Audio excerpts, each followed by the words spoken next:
ಪುತ್ತೂರು ನಗರಸಭೆ ಕಚೇರಿಯಲ್ಲಿ ನಡೆದ ಆಡಳಿತಾಧಿಕಾರಿಯಾದ ಜಿಲ್ಲಾಧಿಕಾರಿಯವರ ಅನುಮೋದನೆಯಂತೆ 2019-20ನೇ ಸಾಲಿನ ಬಜೆಟ್ ಮಂಡನೆ ಮಾಡಿದ್ರು.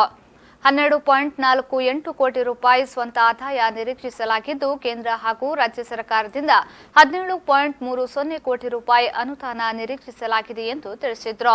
2019-20ನೇ ಸಾಲಿನಲ್ಲಿ ಸ್ವಂತ ಆದಾಯದಲ್ಲಿ ಕೆಲವೊಂದು ಪ್ರಮುಖ ನಿರೀಕ್ಷಿತ ಆದಾಯಗಳ ವಿವರಗಳನ್ನು ಈ ಸಂದರ್ಭದಲ್ಲಿ ನೀಡಿದ್ರು. ಈಗಾಗಲೇ ನಗರೋತ್ಥಾನ ಯೋಜನೆಯಡಿಯಲ್ಲಿ 24 ಕೋಟಿ ರೂಪಾಯಿ ಅನುದಾನದಲ್ಲಿ ಸುಮಾರು 22 ಕಾಮಗಾರಿಗಳನ್ನು ಕೈಗೆತ್ತಿಕೊಳ್ಳಲಾಗಿದೆ. ಈ 6 ಬೆದ್ರಾಳ, ಸಾಲ್ಮರ, ಬಲ್ನಾಡು ರಸ್ತೆ ಸೇರಿದಂತೆ 6 ಕಾಮಗಾರಿಗಳು ಸಂಪೂರ್ಣಗೊಂಡಿವೆ.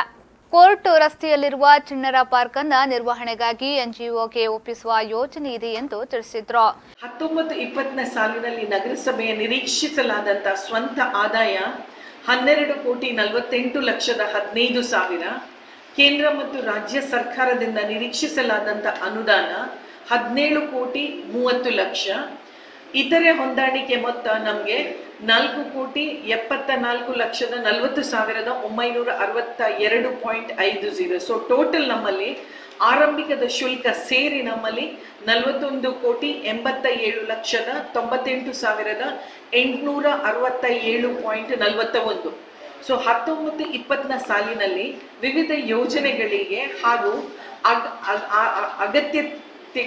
ಅಗತ್ಯಕ್ಕೆ ಉಳ್ಳಂತ ಹಂಚಿಕೆ ಮಾಡಲಾದಂಥ ಮೊತ್ತ 41,29,675. ವೇದಿಕೆಯಲ್ಲಿ ಲೆಕ್ಕಾಧೀಕ್ಷಕ PR ದೇವಾಡಿಗ ಉಪಸ್ಥಿತರಿದ್ದರು.